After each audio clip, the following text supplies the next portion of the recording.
Welcome to the Sasta engineering tutorials. और आज की इस वीडियो के अंदर हम देखेंगे big data machine learning algorithms in Mahout. हमने प्रीवियस लेक्चर के अंदर माउट को देखा था। इसके अंदर big data machine learning algorithms को देखेंगे हम, क्या माउट के अंदर कौन कौन से मशीन लर्निंग एल्गोरिदम्स यूज होते हैं। तो सबसे पहला है क्लस्टरिंग एंड सेकंड वन है क्लासिफिकेशन। ठीक है, तो क्लस्टरिंग देखते क्या है। Clustering is the procedure to organize elements or atoms of a given collection into groups based on the similarity between the atoms। अब देखो क्लस्टरिंग बोले तो क्या है, ये एक जैसा ऐसा अल्गोरिदम है जिसके अंदर है कि नहीं हम सिमिलैरिटीज देख के क्लस्टर बनाते हैं।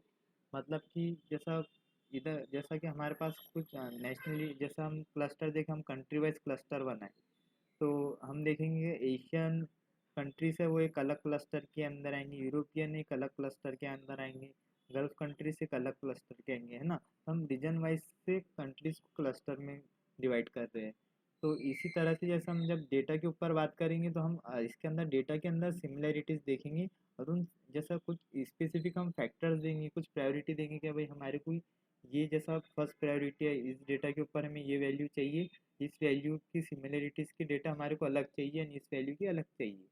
ठीक है, तो हम उस हिसाब से जैसा क्लस्टर बनाएंगे। तो क्लस्टर के हिसाब से फिर हमें कि नहीं हमारे आगे के प्रोसीजर कर सकते हैं, क्योंकि हमारे पास अलग अलग ग्रुप हो जाएंगे जैसा डेटा के हिसाब से, डेटा के अंदर अलग अलग डेटा के अंदर अलग अलग सिमिलरिटी रहेंगी। तो वो सिमिलर डेटा अलग अलग क्लस्टर में रहेंगे। मतलब जो एक क्लस्टर बनेगा उसके अंदर सेम सिमिलरिटी का डेटा रहेगा। तो जब सेम सिमिलरिटी का डेटा हमारे पास रहेगा तो उस डेटा की वैल्यू बढ़ जाएगी। Application of clustering. Clustering is broadly used in many applications such as market research। अब देखो क्लस्टरिंग सबसे ज़्यादा काय के वास्ते यूज़ होता, एक मार्केट रिसर्च के वास्ते, क्योंकि हम इसके अंदर है कि नहीं एक डेटा को गैदर करके सेपरेट कर सकते, जो हमारे को जिस हिसाब से डेटा होना, जिस जो डेटा होना हमें, तो उस डेटा को हम एब्स्ट्रैक्ट कर सकते।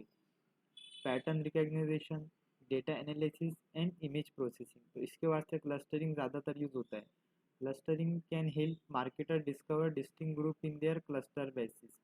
देखो मार्केटर्स के वास्ते भी जैसा ये यूज़फुल है, क्योंकि डिस्कवर कर सकते हैं डिस्टिंक्ट ग्रुप्स का, मतलब अलग अलग ग्रुप आ रहे ना हमारे पास, अलग अलग सिमिलैरिटीज रही डेटा के अंदर, तो अलग अलग क्लस्टर बनेंगे, डिफरेंट ग्रुप्स बनेंगे।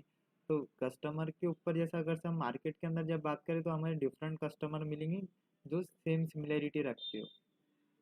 In the field of biology, it can be used to derive plant and animal taxonomies, categorize genes with similarity functions। तो देखो हम एनिमल टेक्सोनोमीज और कैटेगराइज भी कर सकते हैं जीन्स को जिनके अंदर सिमिलर सिमिलर फंक्शनैलिटी हो, तो ये बायोलॉजी के अंदर भी यूज होता है। Mahout support two main algorithms for clustering. अब देखो माउट कौन से एल्गोरिदम्स को सपोर्ट करता है क्लस्टरिंग के अंदर भी, एक है पहला कैनोपी क्लस्टरिंग और दूसरा है के मींस क्लस्टरिंग। के mean clustering one of the strongest clustering algorithm भी बोलते हैं इसको। अब सेकंड वन इज हमारा है क्लासिफिकेशन। अब क्लासिफिकेशन क्या है। Classification is a machine learning technique that uses known data to determine how the new data should be classified into a set of existing categories।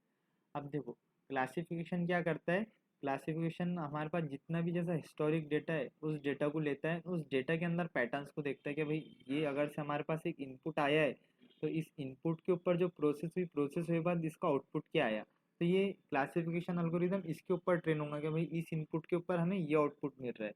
तो फिर वो ये जैसा इसके ऊपर जब ट्रेन होता जाएगा तो जब भी न्यू डेटा आएगा तो फिर वो न्यू डेटा को जैसा मैच करेगा, जैसा जितने भी प्रीवियस इनपुट्स है उनसे मैच करेंगे भाई इससे जैसा मिलता जुलता कोई इनपुट है कि अगर से इससे कोई मिलता जुलता कोई इनपुट है तो फिर वो उसका जो आउटपुट था तो उसके आउटपुट के आसपास ही जैसा रिजल्ट शो करेंगे कि भाई इसका भी रिजल्ट ऐसे हो सकता है।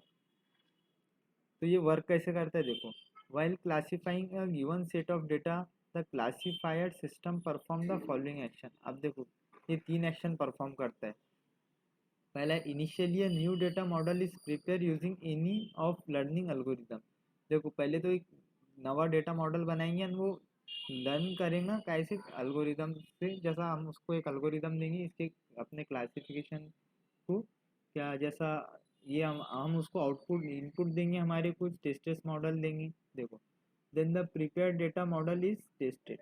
अब देखो जो हमारा मॉडल हमने दिए यहाँ पे, जैसा पहले हमने मॉडल दे दिए उसके ऊपर उसको जैसा ट्रेन करिए, ऐसे हम किस अपने किस डेटा के ऊपर उसको ट्रेन करना चाहते हैं ये पूरा हमने एल्गोरिदम और मॉडल दे दिए। और वहाँ पे वो प्रिपेयर डेटा अपने डेटा मॉडल के अंदर हम डेटा डालेंगे कुछ टेस्ट करने के वास्ते।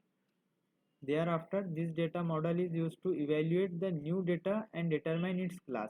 देखो फिर क्या होगा, डेटा मॉडल क्या होगा, जो न्यू डेटा को प्रोड्यूस करेगा।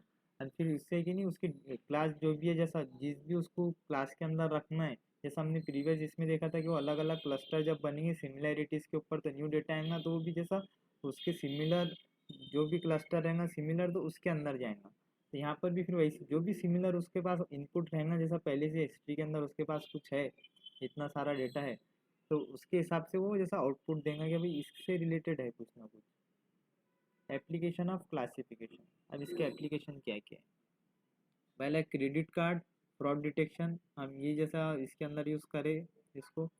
स्पैम ईमेल्स, अब देखो तुम्हारा जो ईमेल के अंदर एक स्पैम का आता है सेक्शन, तो स्पैम के अंदर आप देखेंगे जैसा आप जब स्पैम के अंदर जैसा मेल्स को डालते हैं तो बाद में उसके बाद जितने भी मेल्स आएंगे, जैसा वो सेम कंपनी से ले लो या फिर सेम पर्सन से सेम आईडी से ले लो, तो सबके सब स्पैम में जाएंगे। तो ये आपको जैसा कैसे वर्क करता है, ये भी इसी एल्गोरिदम के ऊपर वर्क करता है। आपने पहले उसको ट्रेन किया, आपने बताया कि भाई ये जैसा स्पैम है, इसकी मेरे को ज़रूरत नहीं है, तो डायरेक्टली जैसा फिर बाद में उसके उससे आने वाले जितने भी ईमेल्स है वो स्पैम में जाएंगे। और जब जैसा ज़्यादातर जैसा रिपोर्ट होते हैं जब ऐसे ईमेल्स के ऊपर, तो फिर वो क्या करेगा, इंटरनली वो खुद को अपडेट करेगा मेल। खुद को अपडेट करने के बाद जिनकी अगर से न्यू आईडी भी रही, जिन्होंने कभी स्पैम में कुछ डाला नहीं, जैसा रिपोर्ट किया नहीं, फिर भी वो जैसा जो स्पैम मेल्स रहेंगे उनके स्पैम के अंदर ही आएंगे, उनको डायरेक्टली रिट्रीव नहीं होंगे। Mouth uses the new bias classifier algorithm. अब देखो माउट यूज क्या करता है, न्यू बायस क्लासीफायर एल्गोरिदम भी यूज करता है। An advantage of Naive Bayes is that it only requires a small amount of training data to estimate the parameters necessary for classification। देखो नैव batch के एक एडवांटेज ये है कि जैसा ये छोटे अमाउंट के ऊपर जैसा ट्रेनिंग डेटा इसको कम लगता है, उसके ऊपर जैसा जितने भी जैसा नेसेसरी पैरामीटर्स रहेंगे क्लासिफिकेशन के वास्ते ये फिल कर लेंगे उसके अंदर। लेकिन हम जब देखेंगे क्लस्टरिंग और क्लासिफिकेशन के अंदर, तो यहाँ पे डेटा ज़्यादा लगेगा। क्लासिफिकेशन के अंदर आपको बहुत ह्यूज अमाउंट के अंदर डेटा लगेगा, क्लस्टरिंग के अंदर भी आपको बहुत ज़्यादा डेटा लगेगा as compare to naive batch के अंदर डेटा सेट कम रहेगा। For some types of probability models, Naive Bayes classifier can be trained very efficiently in a supervised learning settings।